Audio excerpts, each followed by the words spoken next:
Welcome to the 2021 Albert M. Greenfield Forum at the Consortium for History of Science, Technology, and Medicine. I'm Babak Ashrafi. Today, we're discussing Peter Gallison's new movie, Black Holes, The Edge of All We Know. If you would like to see the movie, either before or after watching this video, please follow the links in the description of this video to find out how. This video has two parts. The first hour is a conversation between Peter Galison, Lorraine Daston, and Simon Schaffer. The second hour is a discussion between about 150 members of the consortium community who had watched the movie and Peter Galison. We're really privileged to have with us these three discussants for the first part, who are and have been among the leading lights in the history of science. Peter Galison is a physicist, historian of science, and filmmaker at Harvard University, where he is the Joseph Pellegrino University professor. He is the author of several books, including How Experiments End, Image and Logic, Einstein's Clocks, Poincaré's Maps, and with Lorraine Daston, Objectivity. The movie we're discussing today is Peter's fourth. In 2000, he released his first film, Ultimate Weapon, The H-Bomb, which probed the moral political debates over the H-bomb. Secrecy, released in 2008, was on national security secrecy, and Containment from 2015 is about the need to guard radioactive materials and warn generations 10,000 years into the future. Lorraine Daston has published on a wide range of topics in the history of science, including the history of probability and statistics, wonders in early modern science, the moral authority of nature, and the history of scientific objectivity. She is Director Emerita at the Max Planck Institute for the History of Science in Berlin. Many of us know her as authors of such important books as Classical Probability and the Enlightenment, Wonders and the Order of Nature, written with Catherine Park, and Objectivity, written with Peter Galison. Simon Schaffer is a professor of the History and Philosophy of Science at the Department of History and Philosophy of Science in the University of Cambridge. He is author and editor of many influential books and papers, perhaps most famously of Leviathan and the Air Pump with Stephen Shapin. And he has been an inspiring mentor to a generation of young scholars. Thank you for joining us. I hope you enjoy the two discussions. Peter Galison, thank you very much for giving us early access to your movie and for joining us to talk about it. It's a pleasure, and thanks to you and to Simon Schaffer and Lorraine Daston for joining. In your previous books and in your previous movies, you have talked about the sciences from many different perspectives, including physicists, experimentalists, theorists, engineers, artists, architects, linguists. Can you talk a little bit about the perspectives that you chose to include in this movie about black holes and what you were aiming to achieve with the movie?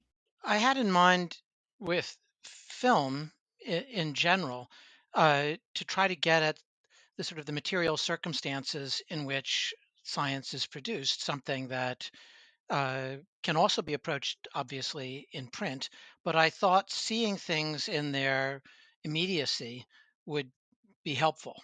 And in this particular instance, I wanted to emphasize the collaborative nature of science and seeing people working together in the back and forth of intervening and interruption and silences to be able to see something of the work that goes into science in its collective formation, which is something that's harder to do in print, where you have to move serially. It's hard to have multiple people intervening at the same time when you're writing. So I thought that that was something that I really wanted to emphasize both on the observational side and on the theoretical side. And then winding throughout is a kind of third strand of philosophy or the meaning of what what black holes signify to people beyond the immediate technical issues that they have at hand. Thank you, Rainey Daston, for joining us. Well, first of all, kudos, Peter, to you and all of your collaborators. The film is enthralling, and I speak not just for myself, but also for my family, who watched the film again with me last night. All of us said we didn't want it to end. It's also an eerily beautiful film. And I think my first question to you is really about the role of the visual, both the visual in terms of your cast of characters and this entire quest to visualize that which cannot be visualized, but also how you and your collaborators also tried to visualize that which cannot be visualized.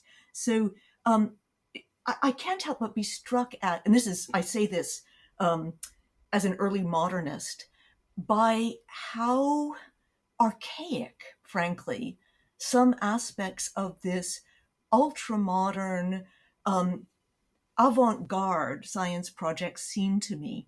There's a phrase that's often quoted in the 17th century. It's from Ecclesiastes: the eye is never satisfied with seeing. And that's the line that rang through my head as I was watching. The number of times that your cast of characters said, we want to make the unseen seen. I want to see a black hole.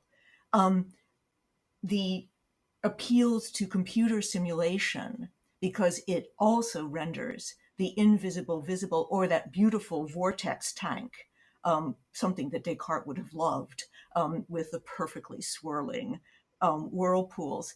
In an age in which all of this data is born digital and is going to be analyzed digitally, why do you think there was such an obsession with making an image that we human beings, with our limited access to the electromagnetic spectrum, could actually capture, and in an image that we could put on our walls? So that's the question about your cast of characters. The question for you guys is those haunting animations. Um, I wondered especially how you confronted the challenge of trying to visualize, for example, randomness. There's one point at which we just get a sort of pixelated screen, which I thought was a kind of wonderful visual equivalent of white noise. And I think it would be fascinating to hear a little bit more about the thoughts that went into that. Another question that I had really does touch exactly on what you said in your introductory remarks, which is the history of science has tried, with, I must say, very limited success, to emancipate itself from the biography. There is an awful magnetism of using one person's biography as the ready-made narrative mold in which to frame a story of scientific development. And one thing I greatly admired about the film was, just as you said, that this is a portrait of science as it really is, that is science as a collective. But this is a collaboration of people who, some of whom know each other absolutely intimately. So there are those scenes in the English stately home with 3 or 4 people who have been working together over decades together, who are fast friends. But then there's the scene toward the end at which it's like some enormous academic cocktail party in which people who have been working at the ends of the, literally at the ends of the earth, all come together and say, oh, you're such and such. And my question is your thoughts about why these collaborations work. At one point, Shep, the director, says you could really lose credibility easily in this game. And it suggests that there have to be other mechanisms, other forms of trust that are built up, especially to keep the oath of secrecy, which bound the 250 plus collaborators for all of those months. So I'm interested in what you learned about the glue, the social glue that holds such collaborations together, especially in an enterprise as sharply competitive as science is. And the third question I had for you is about, once again, narrative forms. And this is also a question for Simon, because I think he's also thought very deeply about this, which is the most interesting, and it seems to me the most verisimilar work that's being done these days in the history of science is work which draws together the most diverse threads, not only the lifelines of people, but the lifelines of things, often enormous global shifting trends of economic production, the migrations of people. This is a narrative challenge, which it seems to me we have only partly met.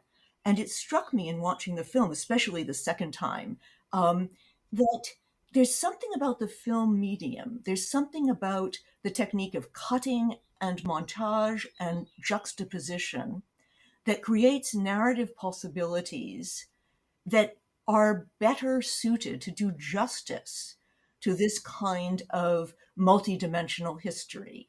And I'd be very curious about your thoughts about what it's like to shift media from working as a textual historian to a film historian. Well, thank you very much for these comments and questions, Rainey. I think they get at many of the key aspects of the film.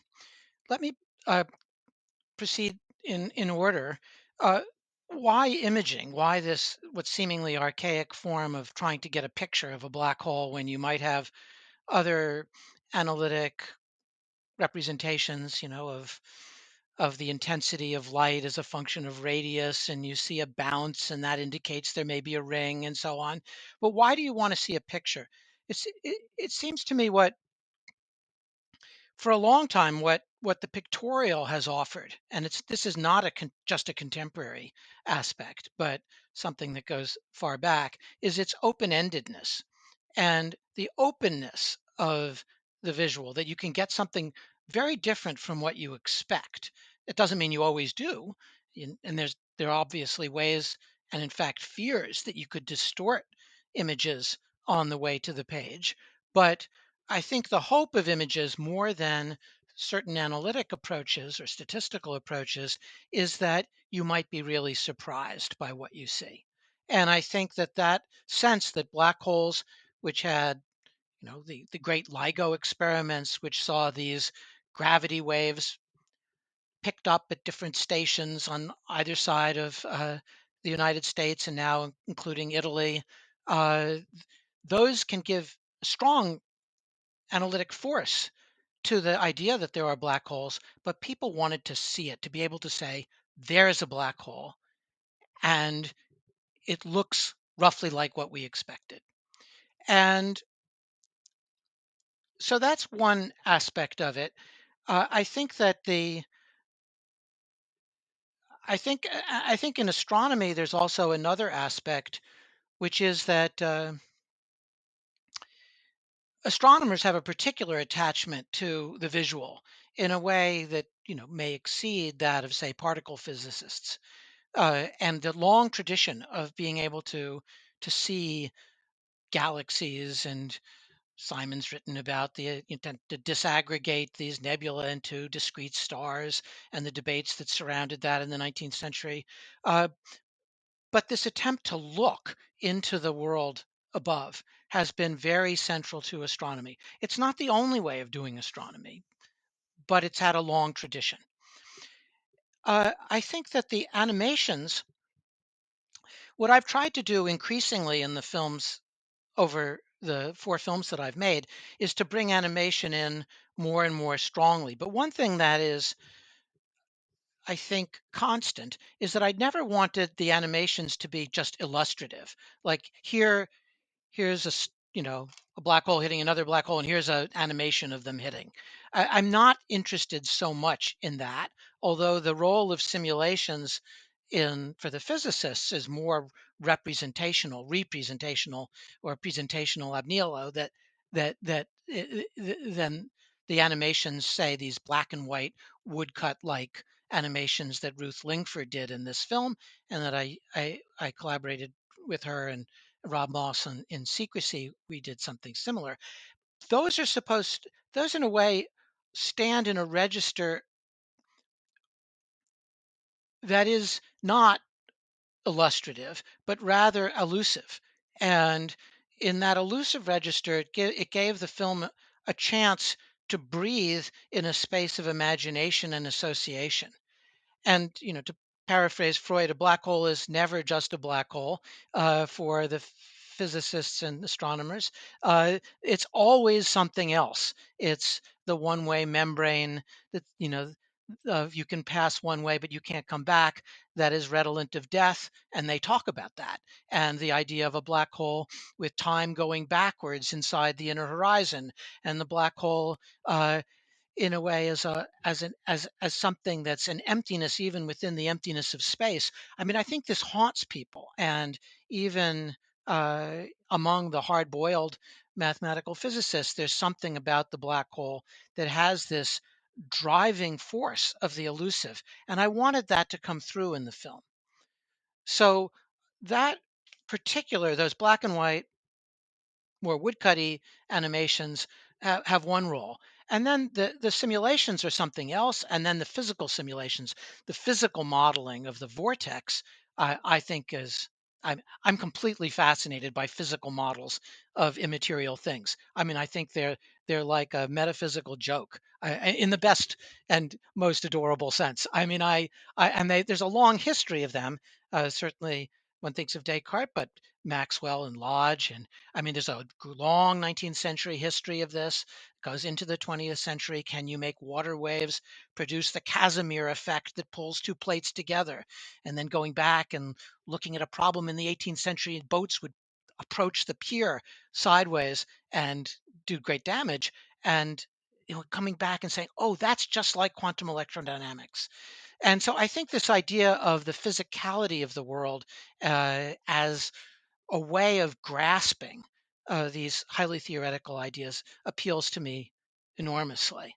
So, in a way, the film tries to there's a sequence on sound. Jan 11 talks about how you can learn about the black holes colliding just by listening to the pulses that come from them in simulations. There's the vortex of physical simulations or physical modeling, and there's the animations and in these more digital forms.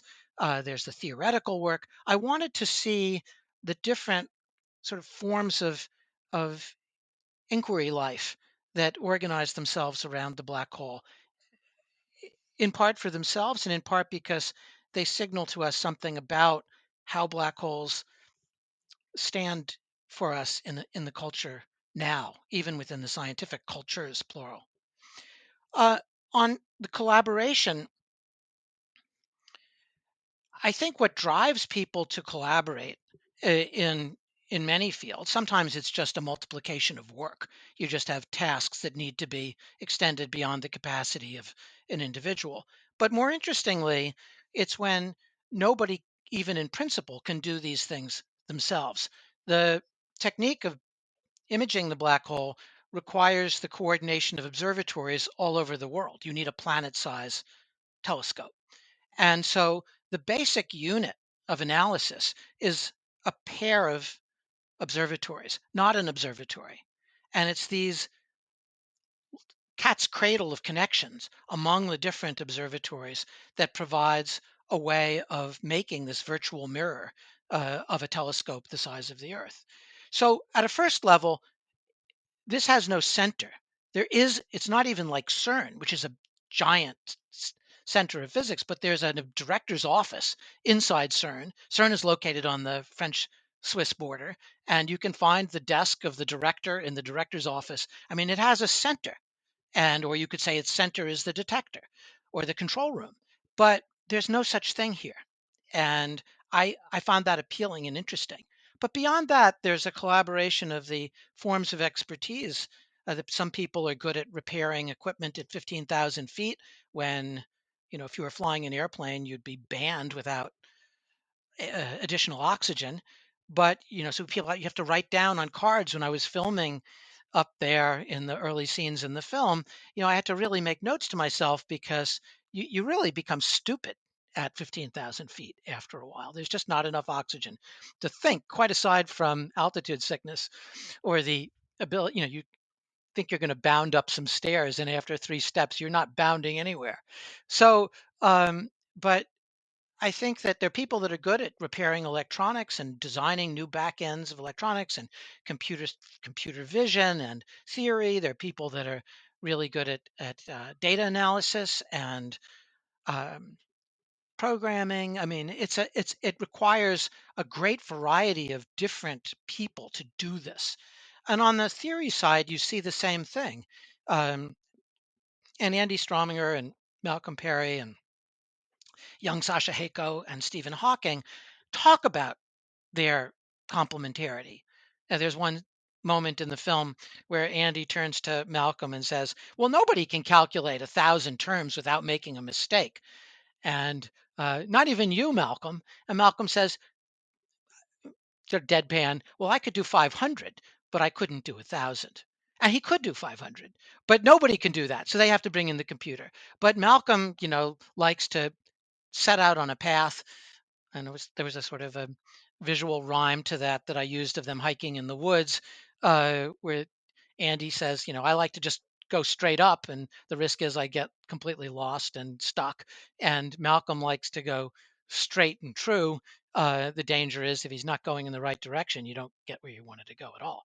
So I think that sense of collaboration, and that's what drives them together. Now, holding groups together in the Event Horizon Telescope or any of these big collaborations can also be difficult. There are institutional rivalries. People come with different sources of funding. People have different styles of work. There's issues of credit, attribution.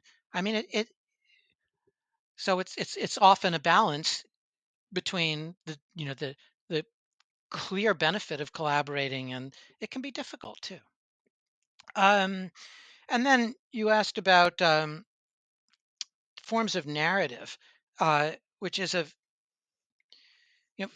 in a way, there are two kinds of density in a way. That the density of writing has many options that film would find very difficult to do without losing its peculiar advantages. For instance, in writing, you can hop back and forth among many sites all the time, and you can write in an encyclopedic way. A book. I have a book that I use often on nuclear waste, and it's got sections on every major nuclear waste site in the world. You can't even start to do that in a film.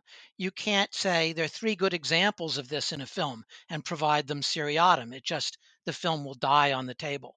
um, uh, Film has to achieve density in other ways. You can, in another kind of density that's good in print is you can, you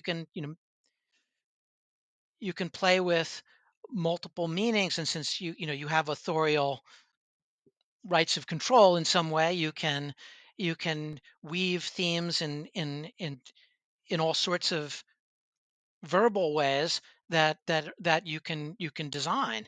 It's harder in film. Film takes its density with this act of simultaneity that if you see two people talking and you're or three people talking and you see the reactions and how the group dynamic works, that's almost impossible to replicate in print. That the simultaneous reaction of I think of an anthropological filmmaker who's filming a couple in a long shot, and they're talking about a wedding, the wedding goods that are going to be exchanged, and the husband says something, and the wife's just looking at him, with a kind of incredulity that he's saying what something so stupid in her view, and you see these things at the moment, and it's not the same as saying this is what he said, and then her reaction was one of incredulity. So I think that sense of density can be achieved in the materiality of a moment of simultaneity, and when film works well, it does that. And in this film, more than others that I've done, I used a lot of verite filming. Things that were carrying on, and in when you do that, even editing it, watching it for the 500th time, I see things that I didn't see at the beginning. There's just an enormous inclusion in that moment to moment grasp of things and people's reactions and tones of voice and so on. So I think that what I tried to do in the film because film tends to like being focused on individuals, and I wanted to capture something that was not just a heroic story of, you know, a strange a stranger comes to town, a man takes a trip. I wanted to see this as I designed it to sort of build outward in the case of the Event Horizon Telescope, to start close in. Um, Stephen Hawking's voice, and then Shep going up the mountain, and then you see a couple of 3 or 4, 5 people, and then it sort of builds outwards. Um, and I think that, learn it, trying to figure out how to represent this collaborative aspect without losing some sense of identification with the process was one of the great challenges of the film. And then, I'd say finally, in terms of narrative form, uh, all of the three films, recent films that not so recent, but the three big films that I've done more recently, on secrecy, containment of nuclear containment, and this, I have different stories that then interweave. And I'd say one of the hardest things is figuring out how to end uh, an episode of one without killing it and carrying on to another. So that's very difficult. If it's too sutured off, you don't want it to come back. If it's too much in media res, you don't want it to stop. So it has to come to a kind of soft ending, and then, or a soft pause, and then cut to something else. And the cut has to make sense. So that's one of the narrative difficulties of making this kind of a film. Thank you, Peter. Next, we have Simon Schaffer. Thank you for joining us, Simon. It's a great pleasure. In fact, it's a complete treat, exactly as Rainey just said, to be invited not only to watch this absolutely remarkable film, but also to get a chance to talk together about it. It is, let me emphasize, a film about which it's extraordinarily tempting to speak. There's a huge amount of material here. And that's really the first of the 4 points that I think I want to respond to, which is already been raised, which is the metaphorical richness of the theme of the black hole. Black holes, it's been pointed out, are now a dead metaphor because they now really exist. Before then, it was a metaphor, let's not forget. And that metaphor turns out to be ridiculously polysemic, from fiscal deficit to death. In other words, death and taxes and everything in between. And I think the film is brilliant at showing us how that works. So the first reflection would be to think about precisely what Peter's just said. This and the 2 previous films, Secrecy and Containment, form a kind of trilogy because they're all about how to make sense, and above all, how to picture how information and material leaks or escapes from what we thought was a secure place. And one of the most admirable and striking features of the film is the relationship that it proposes, but nowhere quite explicitly, between rendering the tacit dimensions of science visible and making an image of a black hole. And that is both less and more than a metaphor. And I think there's something very deep going on there about which a great deal can be said.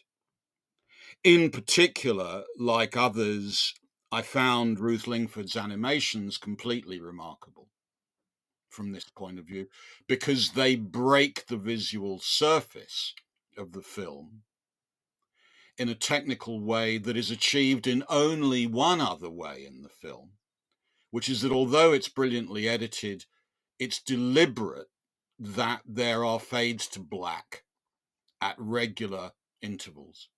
And those fades to black do various jobs of work. And I'd just like to know a little more about the decision to do that with some of the edits and not with others. And that's just a fascinating point about the aesthetics and the reflexive aesthetics of the film. And also this notion of picturing what cannot be pictured, but also picturing what in all sorts of ways one does not want to be pictured. So Dolman, at various points, quite understandably, tells the group how dangerous it would be to leak after the collaboration of the 4 sections of the image team and the appalling cost of releasing an image which would then immediately become material for a paper out of control of the EHTC. It's a fascinating moment in the culture of contemporary astrophysics. A second point then is, this goes back precisely to what Rainey absolutely astutely points to, which is the attempt to get round the problem of life, of biography here. I mean, obviously, there's a shattering biographical event in the middle of the film, which is Hawking's death. And the way that is both dealt with and bypassed is fascinating for me, not just because of the biographical and metaphorical heft of that loss, but also because if there's an example in public culture over that period of a figure who seemed to be able to communicate across a barrier one could not imagine being surpassed, it is that figure. And that's absolutely fascinating, especially given that the film decides to begin with these 2 emblems of remoteness, Hawking's voice and the Mexican mountain. 2 places, as one might say, where breathing is in question. Then, more specifically, there's a question that we've already begun to reflect upon, which is, what is it that we are being shown here? After all, in technical terms, this is a resolution of the region immediately around a black hole. There's a great deal of discussion, and the film beautifully conveys this discussion, about whether we're going to use terms like shadow or silhouette, which are certainly not synonyms, whether it's even plausible that such an image could be made at all, a claim which, if I've understood the history, is only 2 decades old and dates back to the work of Heino Falker and his group in 2000, who really made it plausible that such a project might work. But what is that project? This is not an image of a black hole. And very often, the astrophysicists in question are very careful to make sure that we don't make that mistake. And very often, they're careful to make sure that we do. And I'm fascinated by that shift between qualifying and not qualifying, modalizing and not modalizing what it is that we have in front of our eyes here. I'm, as it were, at least as impressed by the completely amazing footage of the arrival of data, of the arrival, as one of your participants says, of the photons. That this has accumulated more data per night than, quote, any previous experiment in the history of science, unquote. I think that's true. I actually think that that's true. And that what aperture synthesis plus the HTC has done is a transformation of quantity into quality. And the way that's rendered on film is completely startling. And it's at least as startling as the discussion about whether this is a shadow or a silhouette or the thing in itself. That seems really fascinating to me. And the way that's filmed and then edited is quite striking. And I'd love to hear about the decisions that were made around that.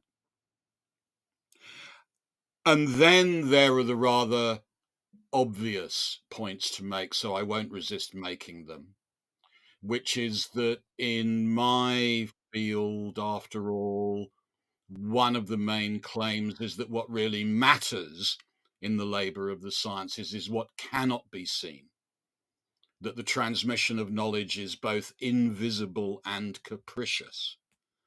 And so the challenge to film the collective and to film transmission in all senses of that word is a disciplinary as well as a cinematographic challenge. And I think it's fascinating that that challenge has been so well met here. We know anecdotally of various episodes around the preparation for release in April 2019, in which particular characters were singled out. Katie Bowman would be the obvious example to choose there. She appears in the film in several ways. The appalling treatment that she was subjected to by online trolling, I think, needs to be mentioned. The relation between authoring, the question of which algorithms were used to make the image, all of that is clearly related to what Peter has already referred to in his initial response, which is tension and contention, and how challenging it must have been, and proved to be, as I guess, to show not just collectivity, but also its limits. And the way in which to make a film from within these institutions, whether they be the HTC or whether they be the English utopia of Brinsop Court, which is clearly designed to make theorists look like theorists. All of that looks ironic, but we know it was not. We absolutely know it was not. And that, I think, raises some really interesting questions. So in closing, I'd just like to say everyone has to watch the film. And if you're watching this broadcast and you haven't watched the film, you're at a slight disadvantage. So please go and get a copy at once. I think it will become not just a cinematic, but a disciplinary classic, which I think is a really interesting question for us over the next period. And as I say, the ways in which it proposes to use many different modes of examining just how what might be said to be enclosed and secured could ever get out, could ever open up, that seems to me to be actually quite an important moral intervention, as well as one within the discipline and within cinema. And I think that deserves enormous admiration. Well done. Thank you, Simon. These are wonderful comments too, and I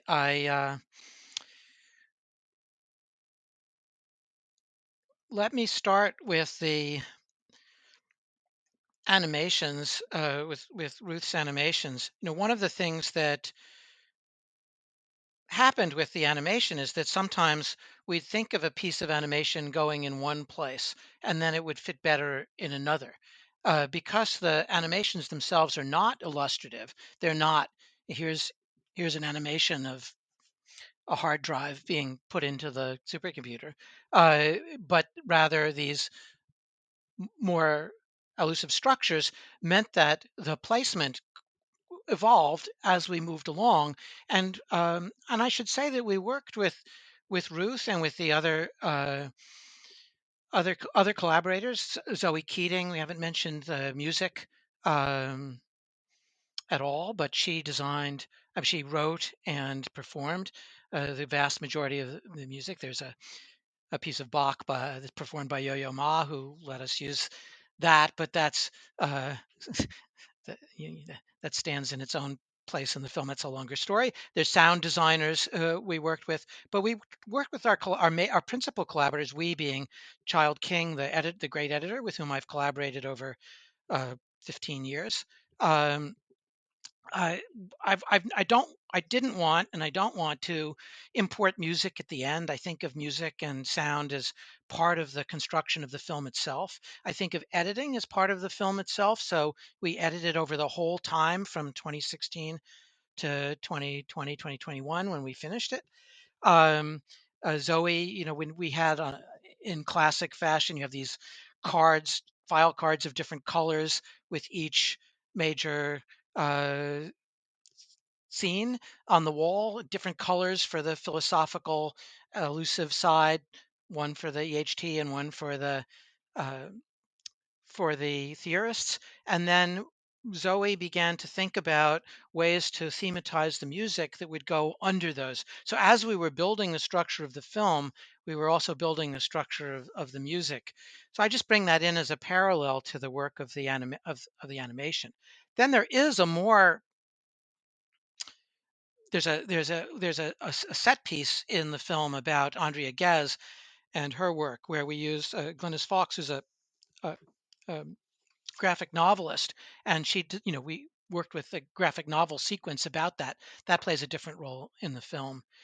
But the idea of the animations breaking surface, I think, is a very resonant comment for me. When I was working on Secrecy, I thought about the animation there as being the unconscious of the film, that there was this kind of lurking anxiety of what it meant to hold secrets underneath this, you know, people in daylight, so to speak.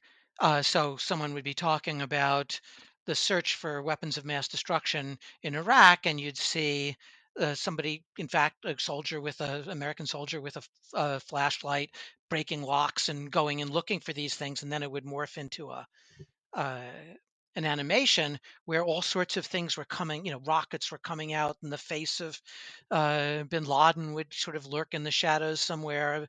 It was, it served as a kind of underneath for the film.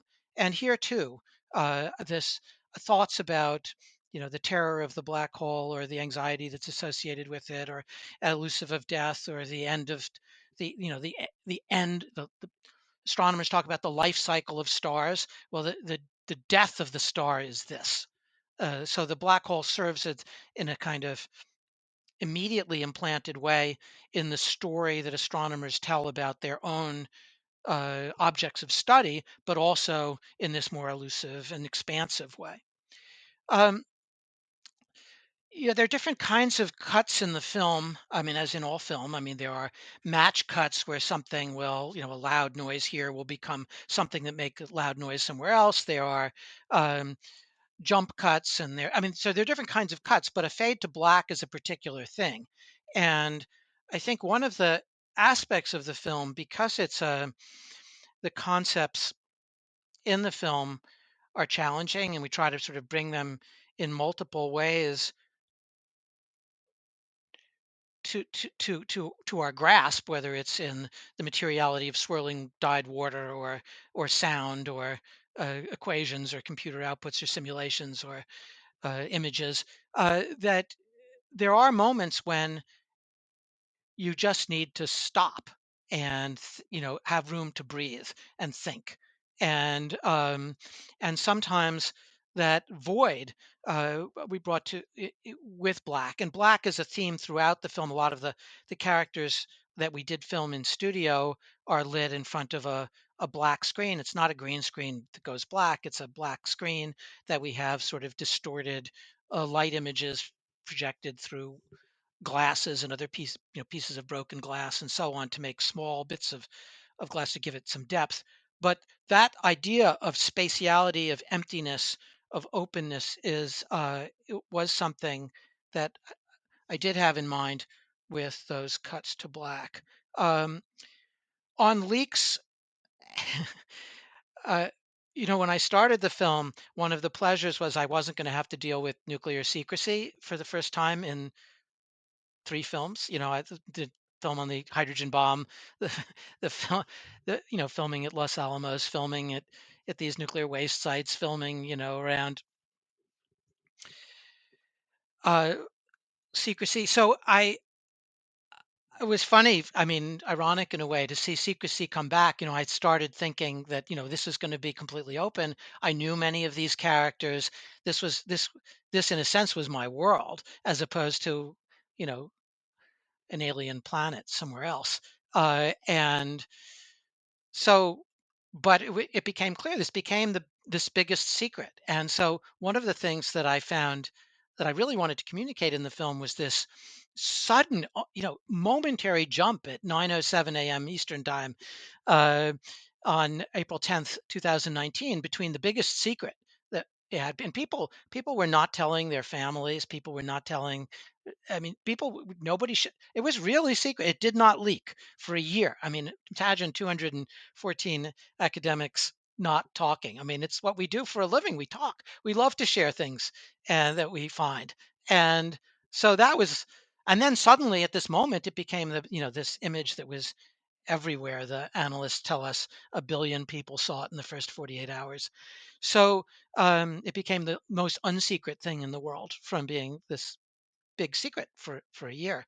And I think the other side of that is something that both of you have thought about and we've thought about together, which is um,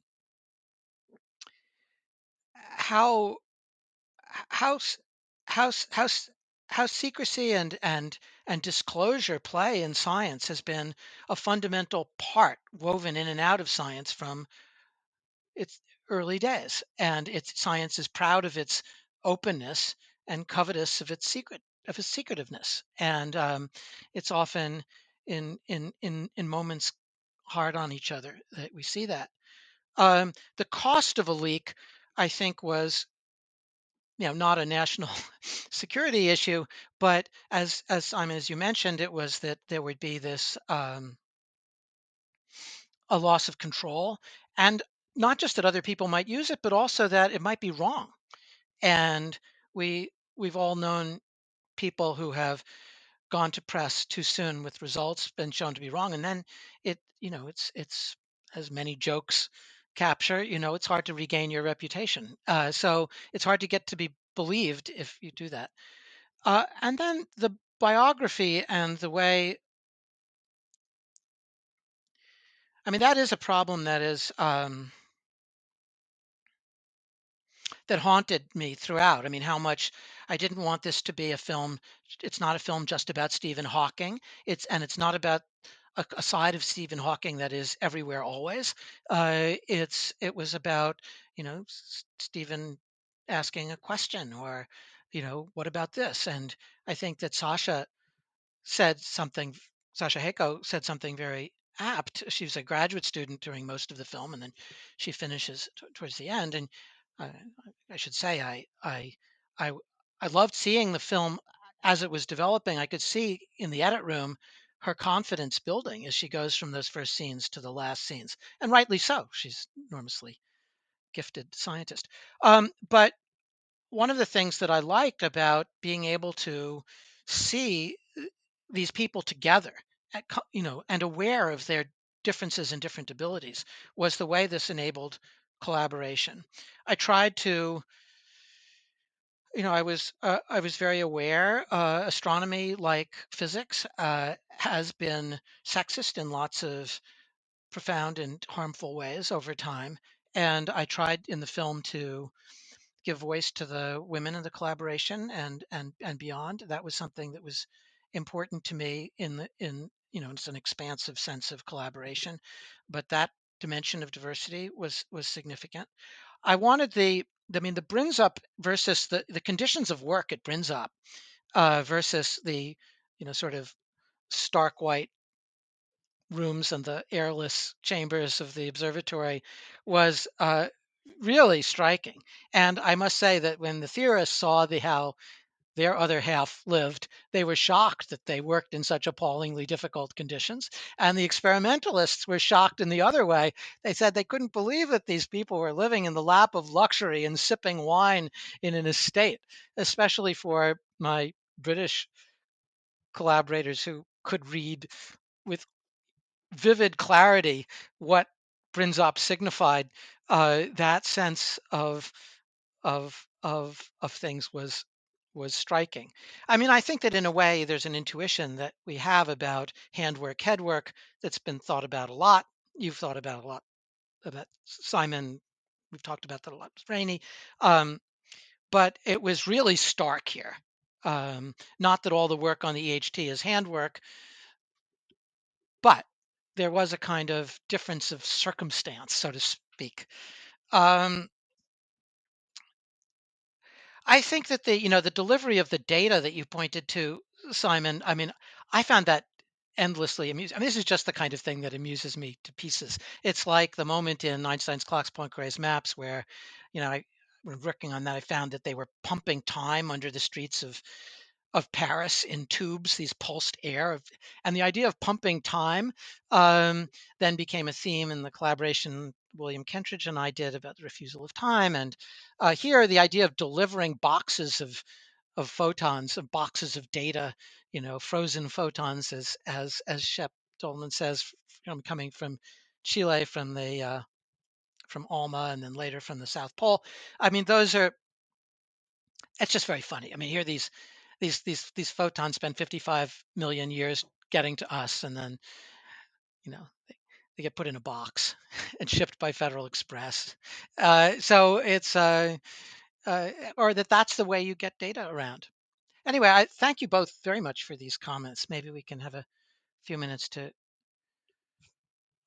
chat more generally. Now I'm just so struck by this vivid image of the underneath of the film, putting it together with the metaphorical echo chamber of the animations. This is something that I think really could not be conveyed textually, which is the unconscious of science. I mean, this is really um, there's a kind of collective unconscious, with apologies to Durkheim. Um, um, a great deal of the collective is about the collaboration, as you both rightly stressed, but there is also a collective unconscious, which is feeding this entire enterprise. Um, there's a kind of libido sciendi, the desire to know, which is in some sense, I must say, unreasonable and obsessive. And I think that's part of the fascination of this. I'm sure, Peter, you've talked with astrophysicists. I certainly have, as who my colleagues in the Max Planck Society, I will not name names, you can guess, who are very dismissive of this whole project. And I think that's partly jade green envy. But I also think it's because they sense that there's something about the way in which not just financial and material resources, but libidinal resources were invested in this project, which is a threat to their projects in some ways. Yeah, I think that sounds just right, doesn't it? And there's such a long history about that envy as well. I mean, it's barely compensated by the extremely good furnishings that you get in Herefordshire, I would say. The more serious point that also goes along with that, which I'd love for Peter to say a little more about, is when and how did you decide to follow both projects? Because a priori, one might have thought, given your absolutely central position in the black hole group in Harvard and participation in the HTC, that's a film, right? The Event Horizon Telescope is clearly a movie. And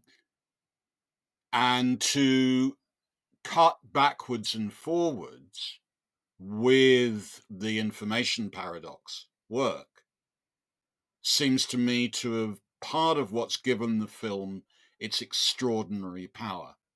And I just wondered, was that always on the cards? Did you suddenly realize that these would be developing together? Say a bit more about those decisions, because it's fascinating. Well, in the beginning, we had this black hole initiative at Harvard, which Andy Strominger and Shep Doleman are also part of, along with three others, a mathematician and two other astrophysicists. And there were some things that I had from the beginning wanted to make something that would go back and forth between theory and observation. I thought I might do a section on LIGO, but in the end, it was a little bit like the decision that I made um, in containment not to talk about Chernobyl very much. It was only a kind of grace note. And in both cases, the major work had happened. In the case of LIGO, the great discovery was 2015, September. And uh, I didn't want to make a retrospective film. I wanted to make an unfolding film. And that was really key. And then I thought that the visual and non-visual aspect, I did what I could to make some visualizations for the image, for the information loss paradox, but it's not fundamentally a visual problem. And neither Malcolm nor Andy nor Hawking, although Hawking uses diagrams, are really fundamentally visual thinkers. And so I thought that was interesting too. It goes back to a longstanding interest I have in not only in the role of images but in anti-images, the kind of iconoclasm and iconophilia that seem to enter hand in hand. That images can reveal and we need them, and individuals can deceive and we have to avoid them. That we have to hold that in our heads.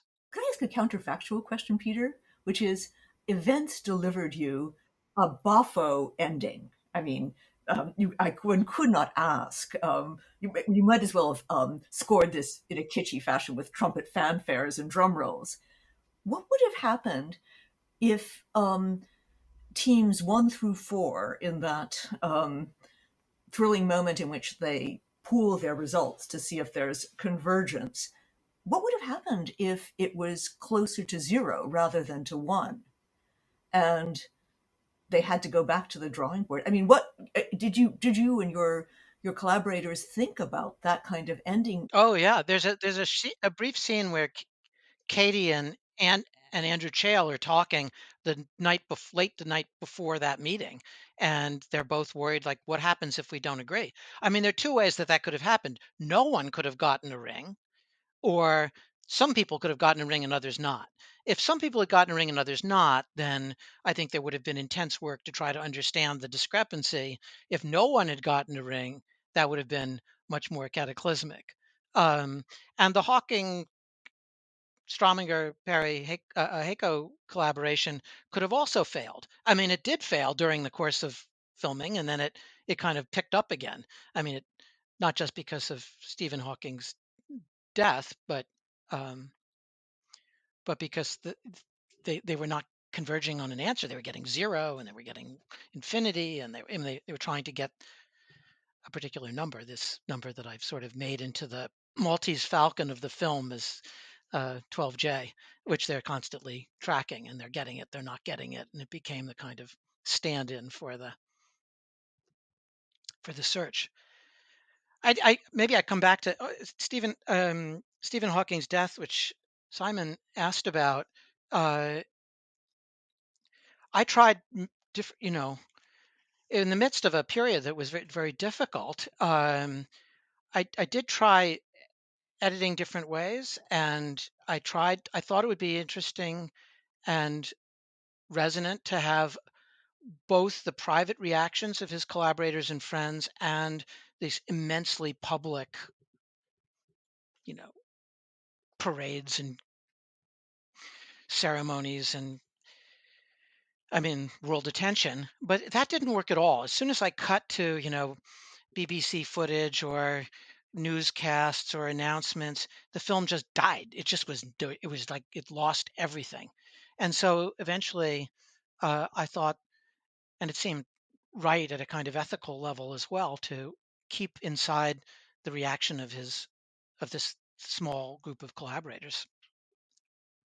But that I tried a lot of things before I understood what I just said.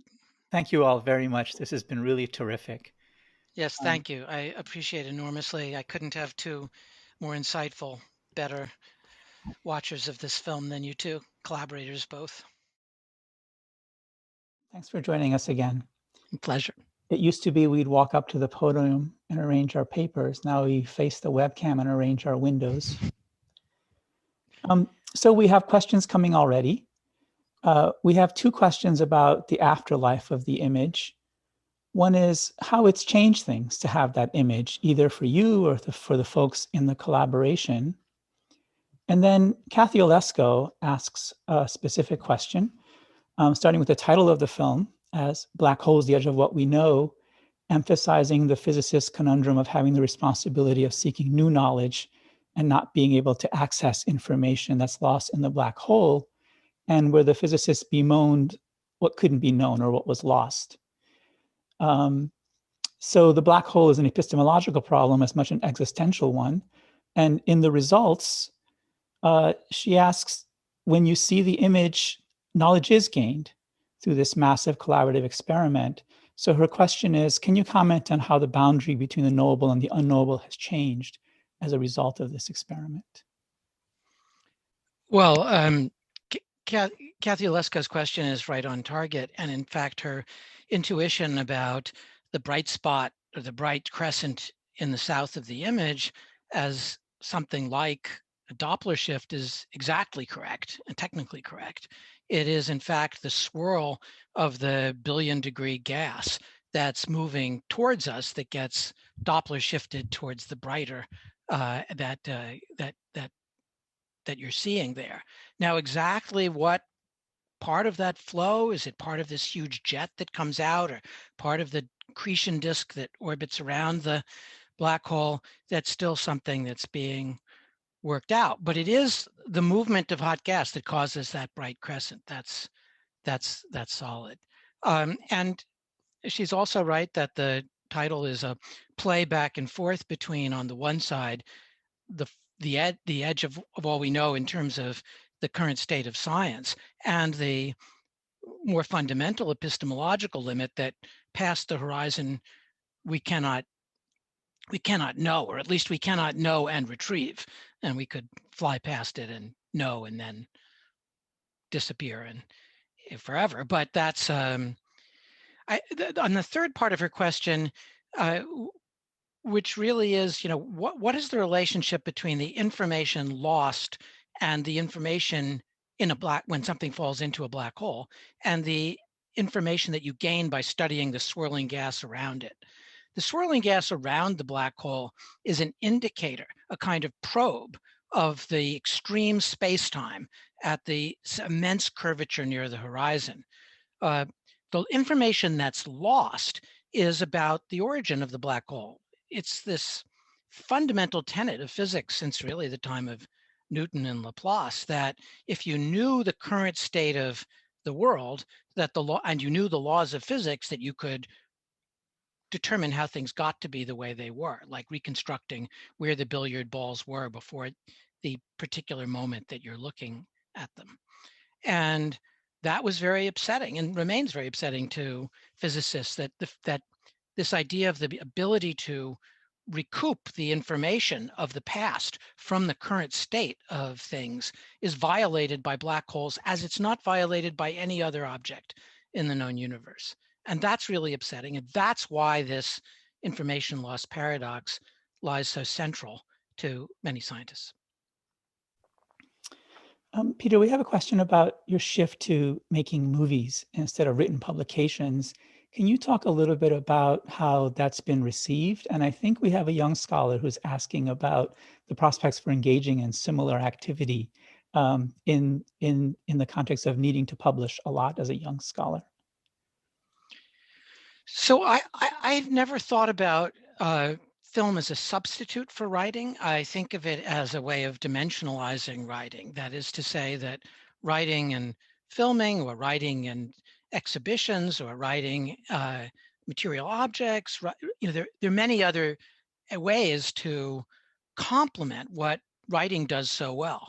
And so I started a program with a colleague, Lucian Casting Taylor, where graduate students from all different departments could learn about digital media, whether it's ethnographic audio or installation or multi-screen or single channel film or interactive web, as a way of complementing or adding to the work that they were doing on their theses.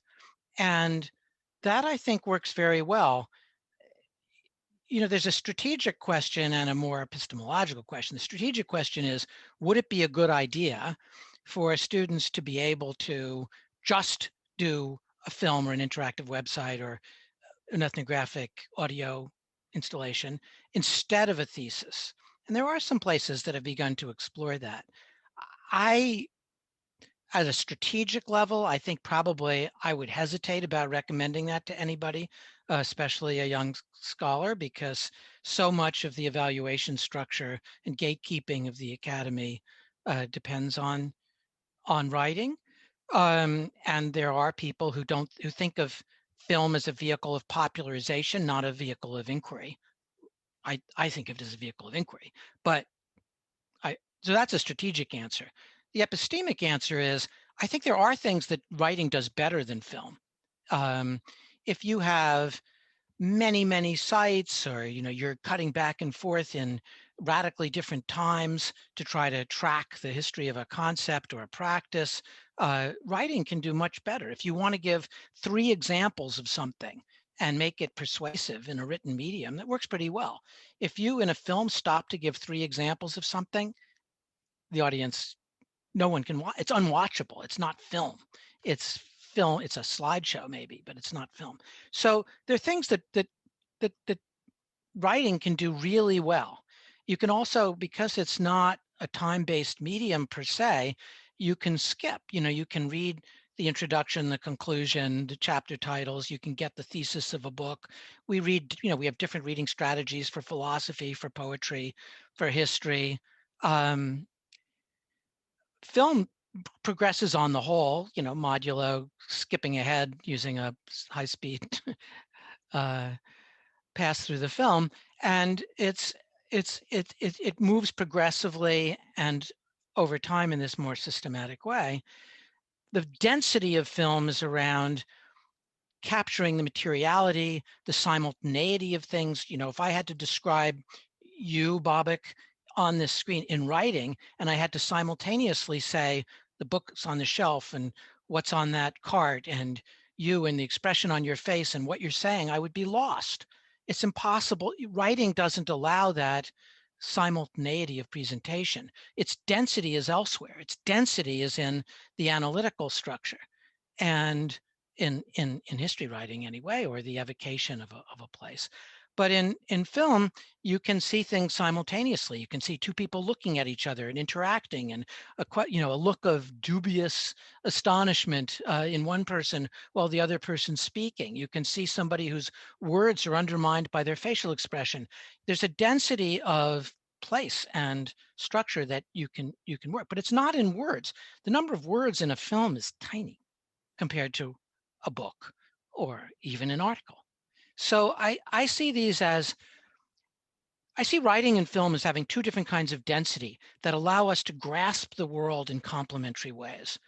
Yeah, that's right. That's how I'd answer that good question and completely appropriate question by a young scholar. There's 2 related questions. One notes that you began the movie at the bottom of the hill where one of the Event Horizon Telescope instruments is placed, and found it very impactful to place it considering the realm of ideas at a very distant place from the material richness of Harvard and some of the other places, and is asking if that choice was deliberate and if you would explain it further. And another one is asking about the discussion you had, which touched on sexism in astronomy and physics, and to what extent you consider exploring questions about racism and colonialism, and particularly in the light of the long history of empire and dispossession as a foundation of the kind of scale and ambition of modern astronomy and the experiment at the center of the film.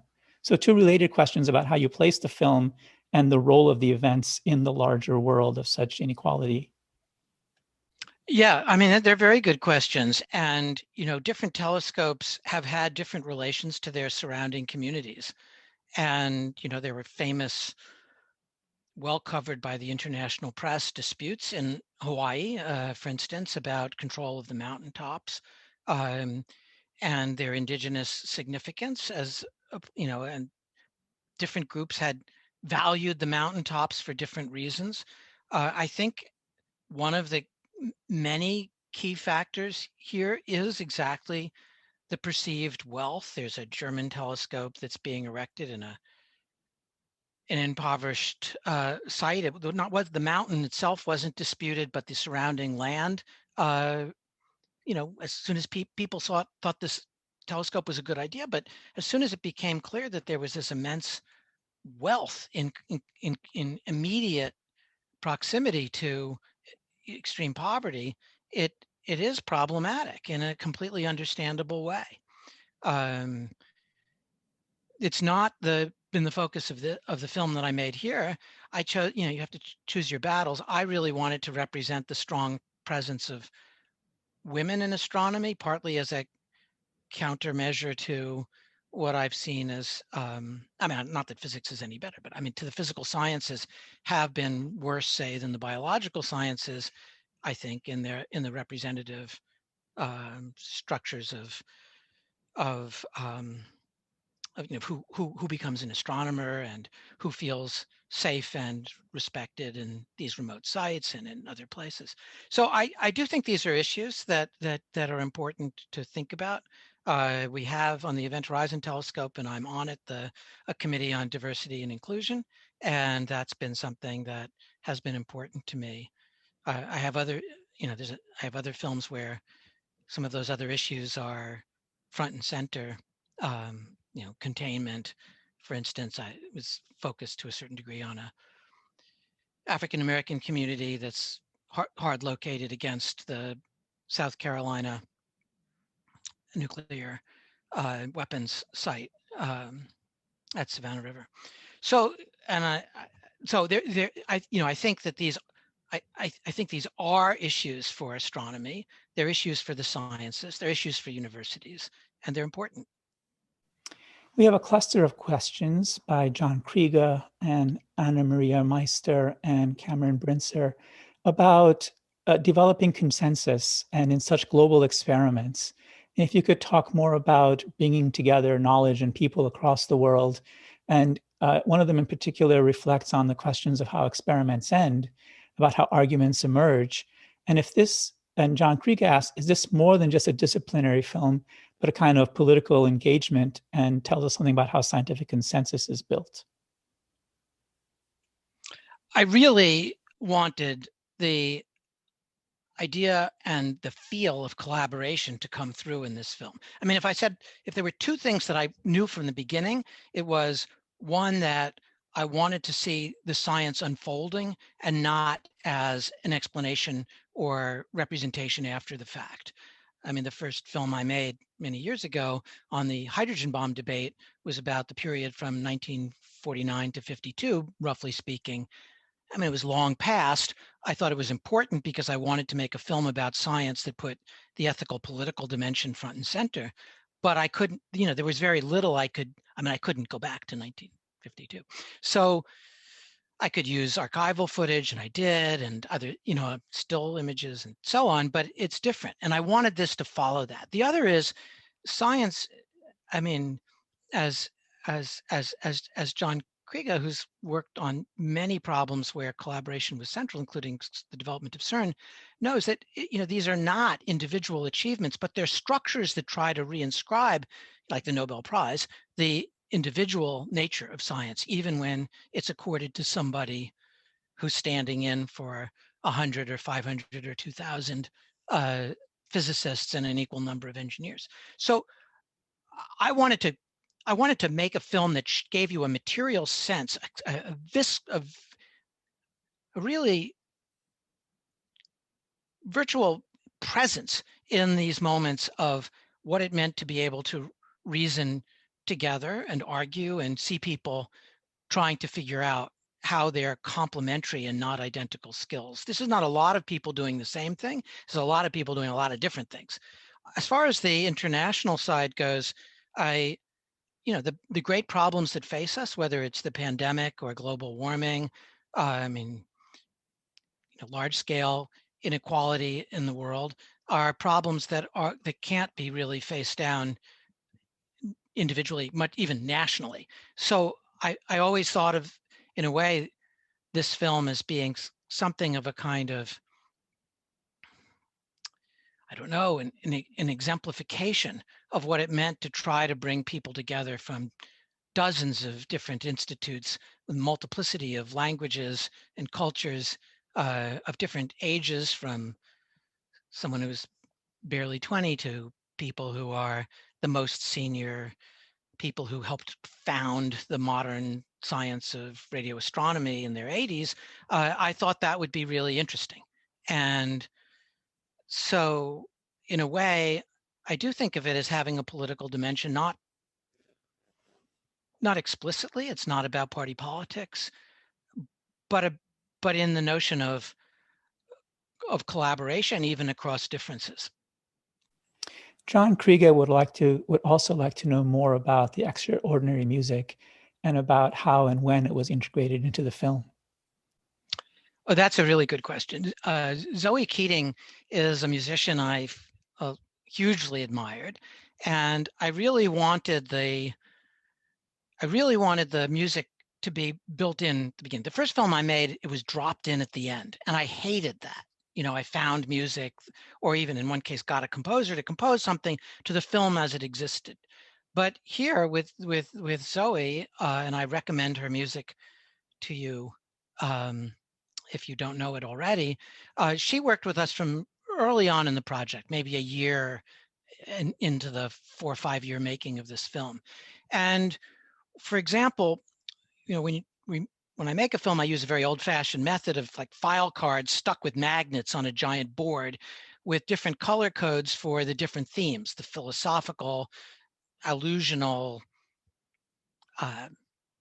cultural side of black holes, the theoretical problem resolving the information loss paradox, and the event horizon telescope. And so with Zoe, we were, she proposed 3 musical themes that would be attached to each of those, so that it began, in a way that doesn't immediately draw attention to itself, but reinforces the meaning and sort of motive force of the film, by having the music really integrated into this 3-strand rope that goes through the film. David Dvorkin wants to make a comparison with the LIGO team, which detected gravitational waves, and points out that once they set out to prove they could do something, and once they could do it, how did they turn their facility from a test instrument into an observatory? And will the Event Horizon Telescope do something similar, going from demonstrating it exists to making it operational as an instrument? It will. I think LIGO is one of the most beautiful experiments in the history of science, but there's some important differences. Probably the most important one of which is it has a center, or a couple of centers. It's in Washington State, and it's Louisiana, it's in Italy, and there are new aspects being built elsewhere. But these are billion-dollar facilities. These are gigantic investments, in the first instance by the National Science Foundation, and then by other national and more than national entities. The Event Horizon Telescope had a budget up to the time of the 2019 release of, I don't know, maybe $50-60 million. It's a tiny fraction. So it was a kind of jujitsu of using existing major radio telescopes that were already in prosperous existence elsewhere, and coordinating them. In a certain sense, at a technical administrative level, what the Event Horizon Telescope was a way of using atomic clocks to coordinate and synchronize these different telescopes. But now, having shown that this image could be made, there are now much more detailed questions that can be asked. Is the ring that we see as a blurry ring around the black hole? Can it be seen with,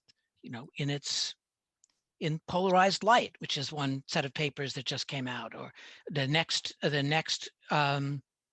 generation we're already, could we put a telescope in outer space, in Earth orbit or in high Earth orbit or out at L2, 1,000,000 miles from the Earth? Much bigger baseline gives you finer resolution.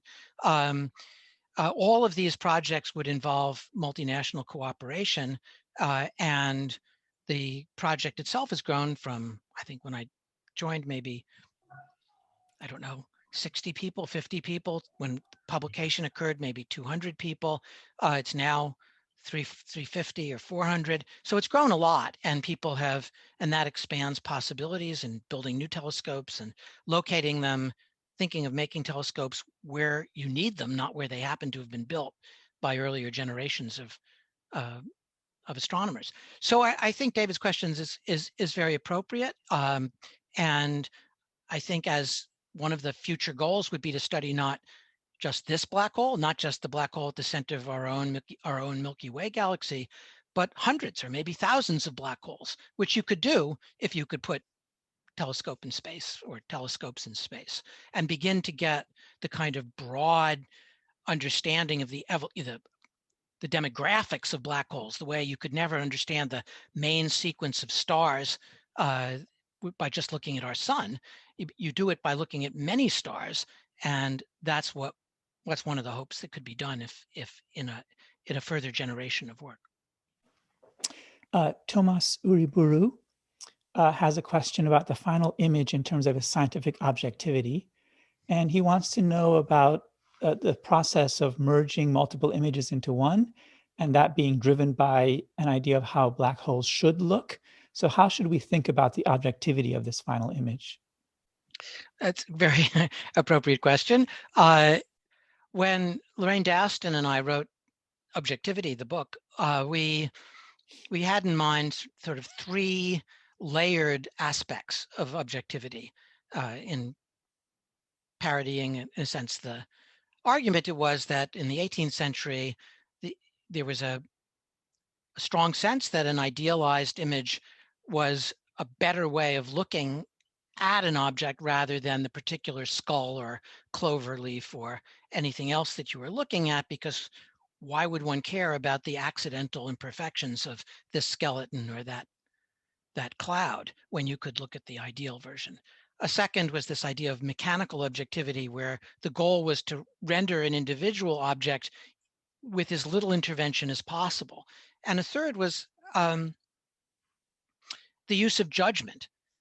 And that developed in the 20th century, where you would say, no, I'm not going to show you what came out of this magnetic image of the solar fields, because I know that some of those are artifacts created by the instrument. So my team or I will fix those things because we know where the machine fails. And in the Event Horizon Telescope image that you see, in a sense, things worked backwards. It's like playing the movie backwards. We started with using judgment, having these teams, each one of which did the best they could to get an image, and no holds barred, get the image, and then don't tell anything or show anything to the other groups, and then compare them. Then we said, okay, now let's do something that's like mechanical objectivity. Let's do a systematic survey, a parameter survey, all the settings of the telescope that you could imagine, like taking your camera and trying every f-stop and every focal length and every lens and every shutter speed and seeing what you got. And then a third was taking these things and forming a kind of ideal image by averaging them together. In other words, putting them together in such a way that any individual, something showed up only on one image, it would be suppressed by averaging them. If it showed up in all three, on all three of the images we were putting together, it would be more accentuated. So in a sense, long answer to a very precise question, but I think all three aspects of objectivity, idealization, mechanical objectivity, and judgmental objectivity occur, though in reverse to historical order in the creation of these images. Matt Hofarth has a question about friendship and collaboration and camaraderie. And clearly in the film, it shows how friendship is valuable. But were there cases where friendship, being afraid to offend someone, not asking questions, was an obstacle to getting work done and getting the results? There certainly were frictions in the collaboration. You can't put 200 people together and expect everyone to be in accord on all the scientific or technical issues.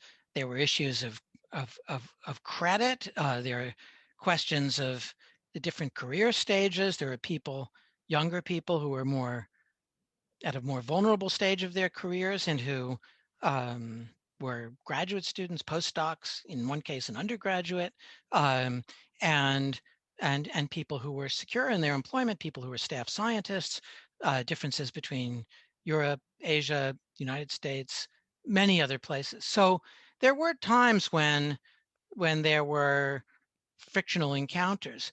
The flip side of that, I think the question asks is, were people afraid of speaking out or questioning a result because they were friends? My own experience was that more harmful were the cases where friction had developed over people feeling not sufficiently recognized or credited, rather than not asking questions. I mean, I wasn't in every group. I was mainly in the image making group because that's what interested me most. And there, I think people's trust in one another made it possible for them to ask questions without either the person being asked questions of or the questioner feeling like they were suppressed or attacked. There was something about an environment where people could speak within a kind of, with enough trust and faith in each other's will to make it work, so that they could ask hard questions, because eventually these questions would come out in a less supportive and colder world. So everyone pretty well understood that this picture had to be defensible. And in fact, there was almost a year or 10 months between the time the image first appeared and when it was disclosed. And those 10 months were about, what if this happens? Will it go away? What if we, look at a wider angle of view? What if we change the way we're using machine learning? Or what if there are all these questions, and the what if questions was what kept everybody up at night. Sarah Ortman wonders whether it's plausible that soft hair, the existence of soft hair on a black hole, might have empirical and observable consequences. That's a hard question. I'd say the question behind that question is, could we ever observe Hawking radiation? Hawking discovered, or deduced, that black holes should in fact radiate, that they're not entirely black, and that over very long periods of time, like comparable to the age of the universe or longer, a big black hole could evaporate. So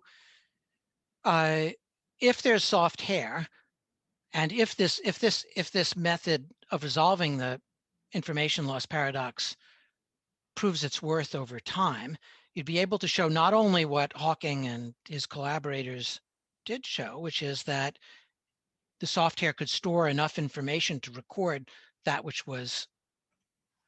entered the black hole, which formed the black hole, but you would want to be able to show two other things that are very important. One is how precisely, say, if you drop an electron in, it actually disturbs and encodes that information, not just calculating how much information could be stored there, but how it actually would work. And then later, as the Hawking radiation emerges and is modified by this soft hair, would it carry out that information? If an Earth-like planet fell into a black hole and altered the soft hair around it, would eventually the Hawking radiation carry that information out to far distances?